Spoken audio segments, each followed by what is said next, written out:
आज से दौलत में कोई कमी नहीं आती है, बल्कि ज़कात तो दौलत को पाक और साफ़ कर देती है। और जो लोग ज़कात अदा नहीं करते हैं तो फिर उनकी दौलत पाक और साफ़ नहीं हो पाती है, और यही गंदगी उनकी दौलत में फितना और फसाद का सबब बनती है, बेचैनी और बेकरारी का सबब बनती है। बुज़ुर्ग फरमाते हैं कि दौलत जो है वो एक बहते हुए पानी की तरह है। जैसे पानी जब तक बहता रहता है पाक और साफ़ रहता है, और जहाँ वो जमा हो जाए तो फिर बदबूदार हो जाता है। ऐसे ही दौलत है, इंसान के हाथ में आए वो लोगों पर खर्च करे, सदका करे, ज़कात दे, इन्वेस्ट करे, फिर उसके हाथ में आए फिर वो ऐसे करते रहे। ये सर्कल जब तक चलता रहता है उसकी दौलत पाक और साफ़ रहती है, उसको सुकून देती है, उसको आराम पहुंचाती है।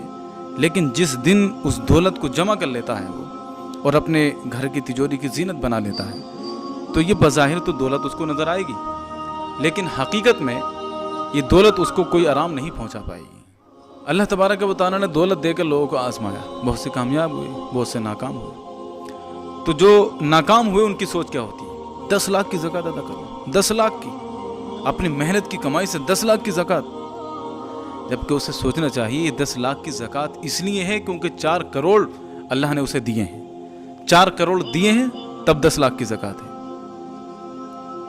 लेकिन जो इस इम्तिहान में नाकाम होता है फिर वो ये नहीं सोचता है। लेकिन जो कामयाब लोग हैं वो ये सोचते हैं कि अल्लाह ने हमें इतनी दौलत दी कि 10 लाख की ज़कात निकल रही है। वो उस ज़कात को भी अदा करते हैं और अल्लाह ताला का शुक्र भी अदा करते हैं कि ये 10 लाख की ज़कात इसलिए है कि मेरे रब ने मुझे 4 करोड़ दिए हैं।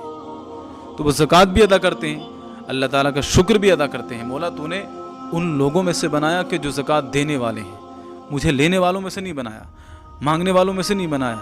ये तेरी मेहरबानी है, तू जैसे चाहता मुझे पैदा कर सकता था। तो मुझे ये भी बना सकता था कि मैं फुटपाथ पर भीख मांगूं, दर दर की ठोकरें खाऊं, लेकिन तूने मुझे ज़कात देने वाला बनाया।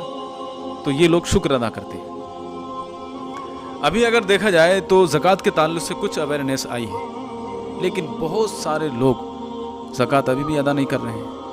कुछ लोग खुद अपने आप को गरीब डिसाइड कर लेते हैं, हम गरीब हैं। कुछ लोग समाज उनको गरीब बना देता है, तो फिर वो ये समझने लगते हैं कि हम तो गरीब हैं, हम पे तो ज़कात है नहीं। देखिए, आप अपने आप को गरीब समझें या अमीर समझें, समाज आपको गरीब समझे या अमीर समझे, लेकिन शरीयत के जो कानून है अगर वो पाया गया तो आप पर ज़कात है।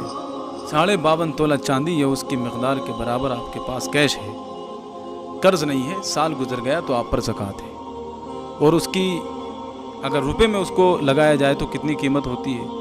45 या 50 हज़ार। अगर इतने पैसे आपके पास हैं और कर्ज नहीं है, ज़रूरत से अलावा हैं, बेसिक नीड्स के अलावा हैं, तो फिर आप पर ज़कात है। ऐसी सूरत में फिर ज़कात है। आप चाहें अपनी नज़र में अपने आप को अमीर समझें या गरीब समझें, आप मालिक निसाब हो गए, ज़कात वाजिब हो गई, अब ज़कात अदा कीजिए।